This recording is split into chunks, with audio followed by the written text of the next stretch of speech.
Barangay Hinebra Stephen Holt mga bro trade na gusto ng mga fans at Chris Macaulay niyabangan ang Barangay Hinebra. So ginamit nga ng TNT tropang 5G sa game to ang kanilang height advantage mga bro. Kitang kita nga natin simula pa lang ng laban maraming ang mismatch lalo na kay Calvin Oftana kaya maagang uminit ang kaniyang opensa. Kung gaano kainit ang shooting ng TNT tropang 5G mga bro, ganoon naman kaalat ang Barangay Hinebra. May iba pang ang layup tutok na sa rim pero lumalabas pa rin, 'di ba? Bukod kay Calvin Oftana mga bro, take over din si Chris Macaulay noong dulo. Grabe nga ang kanyang depensa, akala ni Jeremiah Gray, easy 2 points na sa kanya pero supalpal nga ang kanyang inabot sa kabilang side naman. Pinakitaan nga siya ni Chris Macaulay at nag-too small pa ito sa depensa ng Barangay Hinebra, kaya may mga fans ang nayayabangan na sa kanya. Well, para sa akin mga bro, nadala lang siguro sa emosyon itong si Chris Macaulay. Normal lang talaga yan sa laro. Hindi naman siya nanakit ng player ng Barangay Hinebra. Sinabi din ni Justin Brownlee na mas elite na defender si Rondy Hollis Jefferson kaysa sa kanya. Matangkad lang daw si Chris Macaulay pero mas malaki pa ang laro ni Rondy Hollis Jefferson kaysa sa kanyang height.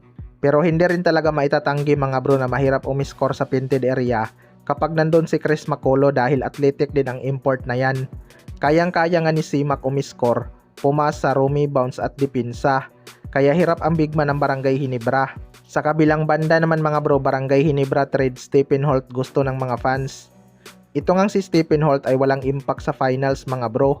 Kahit noong semis hindi man lang siya nakapagtala ng double digit. Kahit sabihin nating depensa ang kanyang priority, dumidepensa din naman ang kanyang mga teammate pero nagko-contribute pa rin sa scoring. 'Di ba?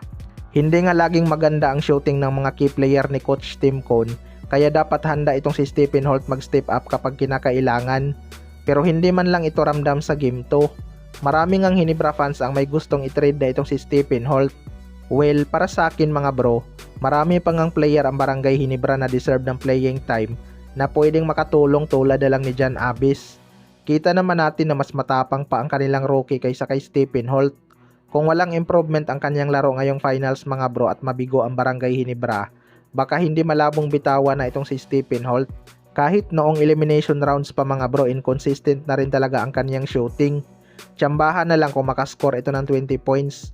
Ngayong conference nga mas mataas pa ang shooting percentage ni Scottie Thompson sa 3 points area kaysa sa kanya kahit hindi ito kilalang sharpshooter.